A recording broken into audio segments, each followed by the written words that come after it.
여러분 안녕하십니까? 한 주간의 주요 소식을 정리해드리는 헬로티비 뉴스 전남입니다. 장흥군이 전국에서 가장 많은 50억 원의 예산을 들여 지난 2016년부터 캠핑장을 조성하고 있는데요.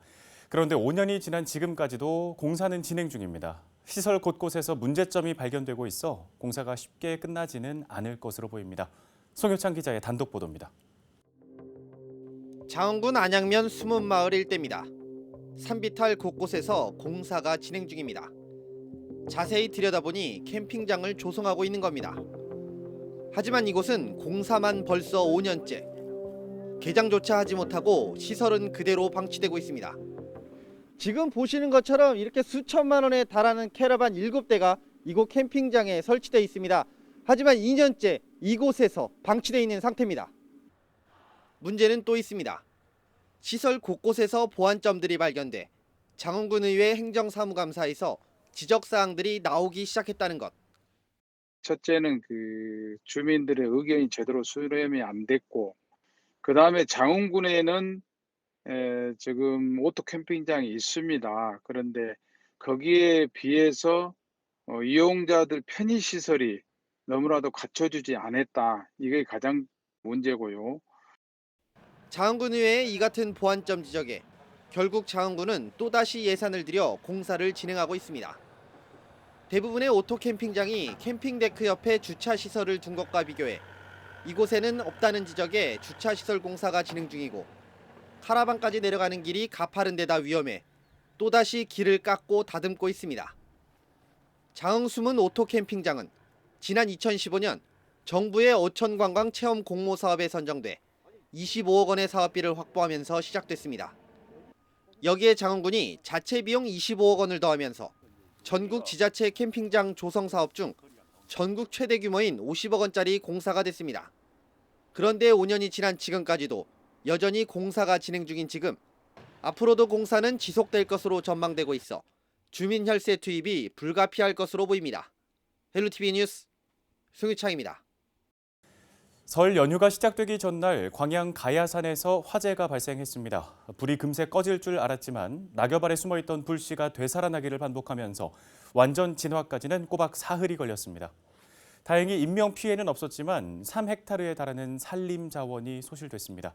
서경 기자가 취재했습니다. 광양 가야산 화재 발생 신고가 접수된 건 지난 10일 낮 12시 42분.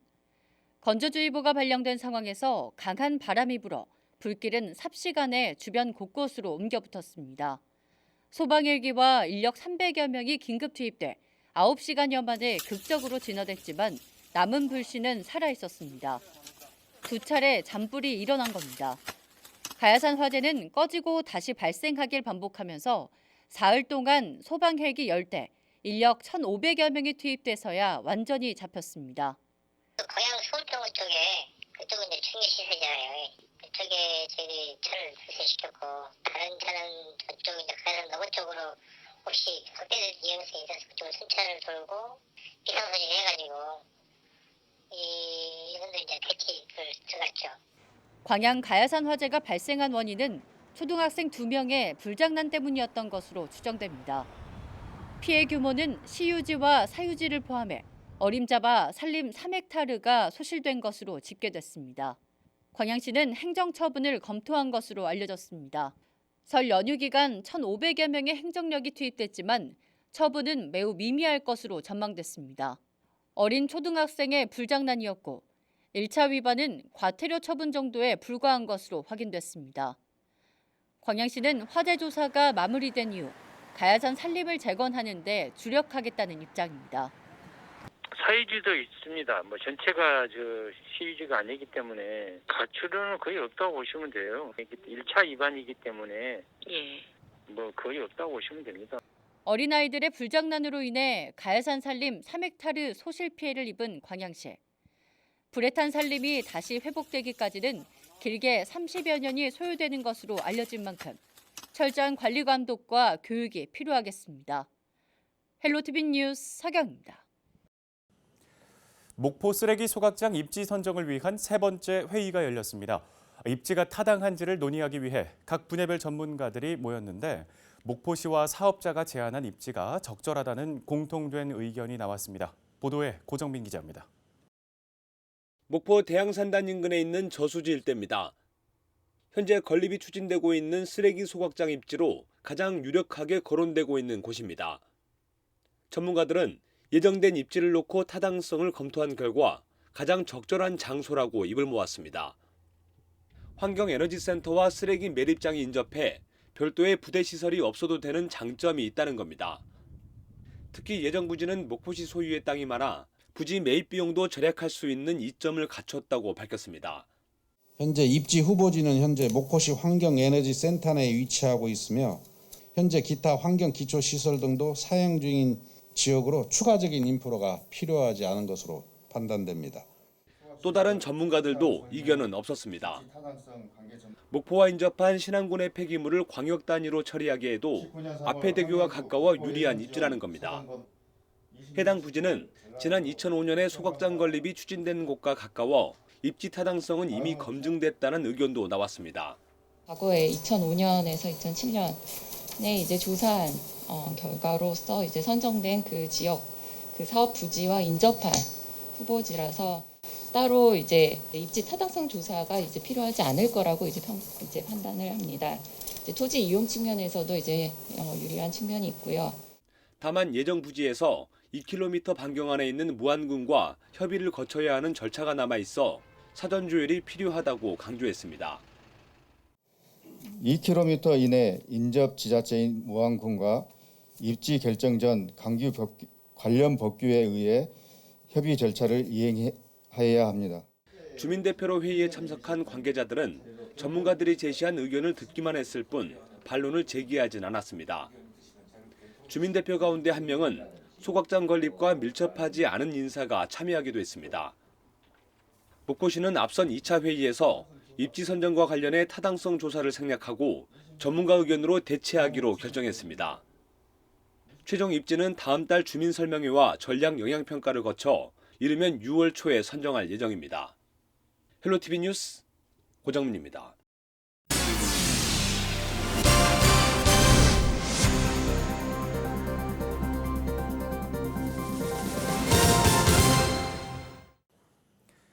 (3만 4천 명이) 살고 있는 강진군, 고령화 도시 가운데 하나인데요. 강진군이 청년 인구를 늘리기 위해 정책을 마련하고 도입하기로 했습니다. 일자리와 주거, 복지 등을 통해 지역에 활기를 불어넣겠다는 각오입니다. 보도에 박종호 기자입니다. 강진군 청년 인구는 9,400여 명으로 전체 인구의 27%를 차지하고 있습니다.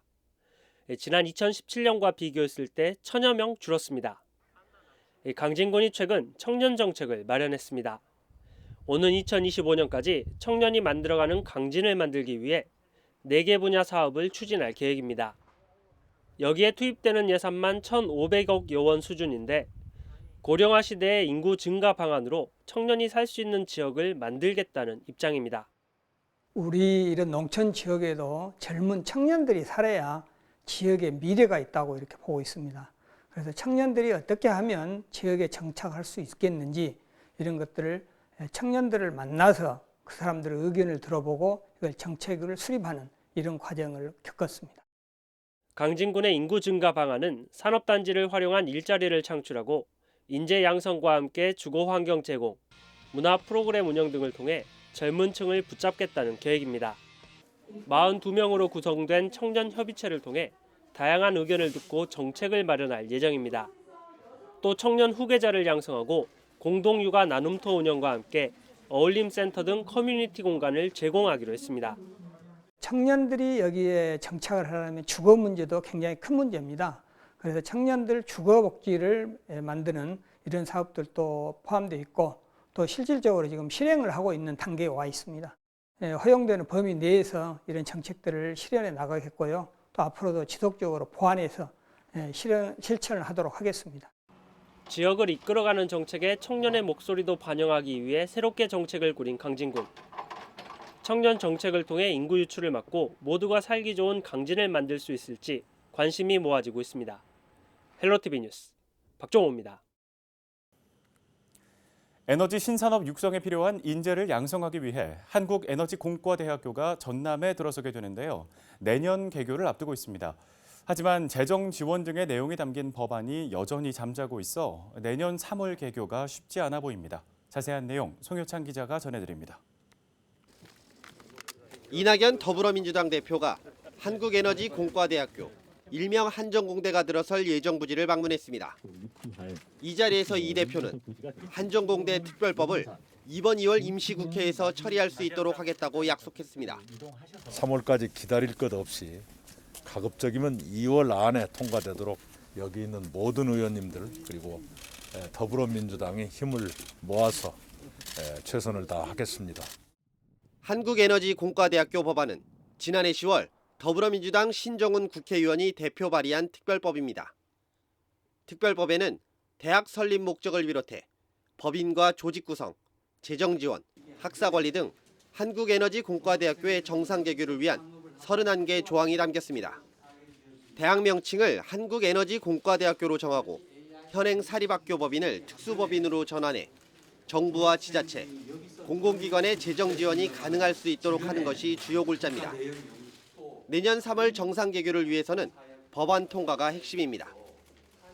하지만 현재까지 산업통상자원중소벤처기업위원회, 법안소위원회 논의 안건조차 상정되지 못한 채 표류 중에 있습니다.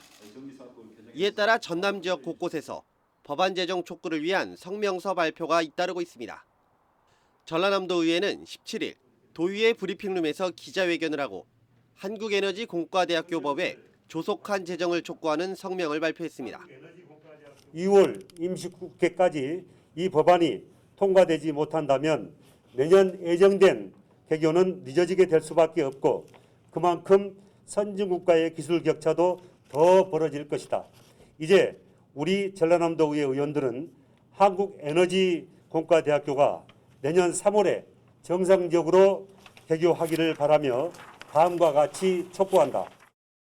앞서 광주 전남 지역 경제인들도 특별법의 국회 통과를 촉구하는 등 지역 곳곳에서 법안 통과를 바라고 있습니다. 여전히 잠자고 있는 한국에너지공과대학교 특별법. 이번 2월 임시국회 결과에 시선이 모이고 있습니다. 헬로티비 뉴스 송유창입니다. 코로나19 장기화로 인해 자영업자들의 피해가 눈덩이처럼 불어나고 가정의 살림도 부쩍 어려워진 요즘이죠. 순천에서는 특별한 나눔 운동에 이어 나눔 가게가 문을 열었는데요. 코로나19로 어려움을 겪고 있는 시민이라면 누구나 생활 필수품을 무료로 가져갈 수 있도록 하는 권분 가게가 운영을 시작했습니다. 추운 날씨에도 권분 가게 앞은 긴 줄이 세워졌습니다. 서경 기자입니다. 순천시청 정문에서 직선거리로 500여 미터 떨어진 곳. 이른 오전부터 긴 줄이 세워졌습니다. 순천형 나눔 가게인 권분 가게를 찾는 인파입니다.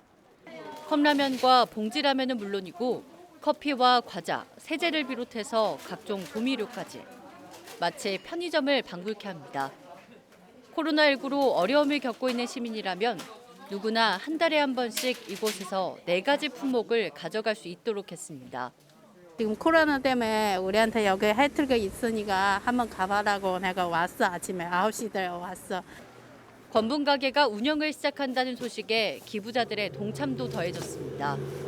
100만 원 상당의 라면을 기부한 이향기 씨. 이 씨는 어려울수록 서로 나누는 것이 진정한 기쁨이라고 전했습니다. 내가 해줌으로써 그 사람들은 굉장한 그 힘을 싣고 있구나라는 생각이 들어서 이번에 건물 가게도 생겼다 해서 여기다가 라면을 좀 기증해가지고 제일 좋아하는 사람들이 많이 서민들이 좋아하니까 그런 음식들을 이렇게 제공해가지고 좀 나눔을 같이 하고자 했어요. 네. 순천 권분 가게는 지정 기부를 통해 모아진 금액 7천만 원으로 문을 열 수 있었습니다. 최소한의 예산으로 가게 매달을 구성하고 최대한의 물건을 드리는데 예산을 썼습니다. 시민 한 명당 4개 품목을 가져갈 수 있도록 했는데 금액으로 따져보면 1인당 3만 원 정도. 하지만 하루 평균 300여 명의 시민이 권분 가게를 찾으면서 기부된 물품은 이번 주 중에 동이 날 것으로 전망됩니다. 순천시는 원활한 기부 물품 조달 방안과 이용자 기준 등을 재정립하고 3월 초 권분 가게를 다시 열 생각입니다.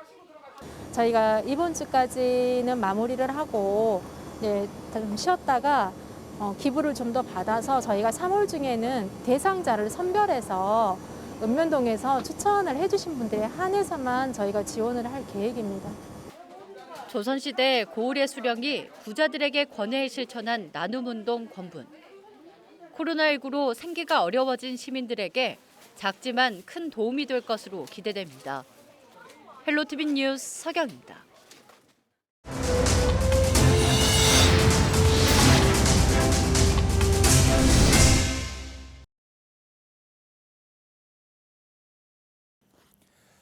지역의 농가 소득을 책임지는 농특산물을 흔히 효자 품목이라고 하죠. 강진군에는 효자 매장이 있습니다.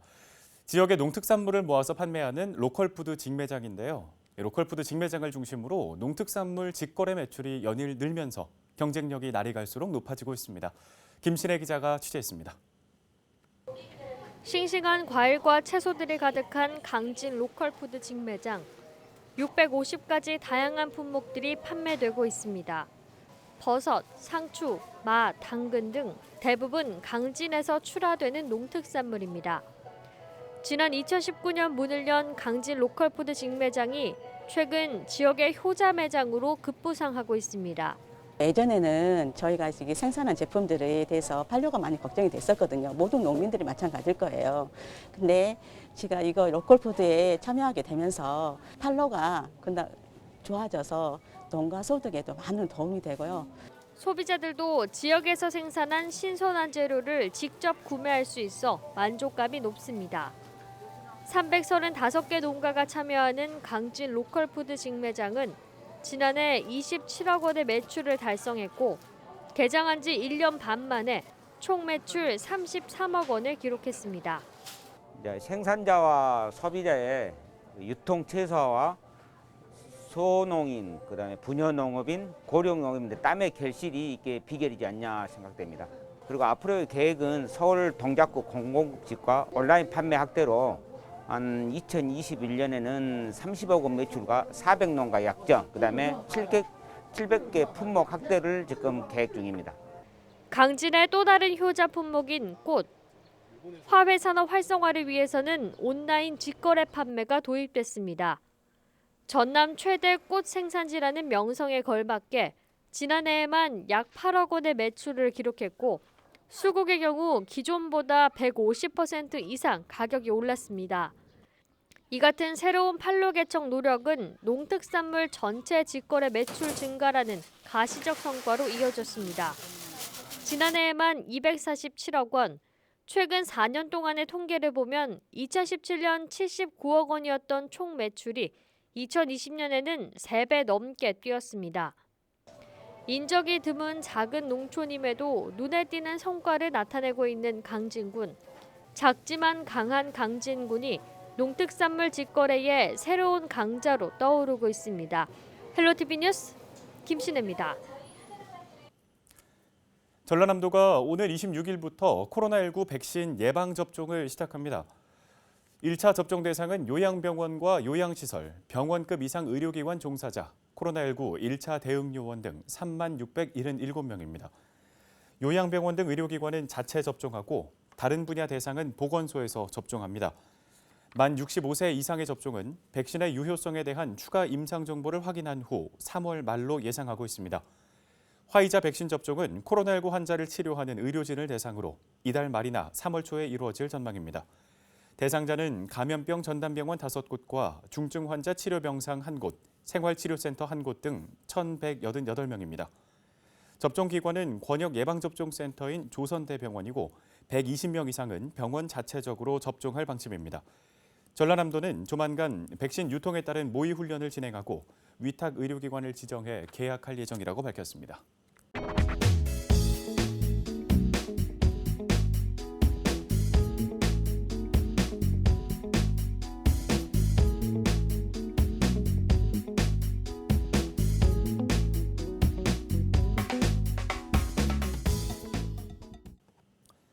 헬로티비 뉴스는 언제나 지역 주민 여러분 곁에 있겠습니다. 함께해 주신 여러분 고맙습니다.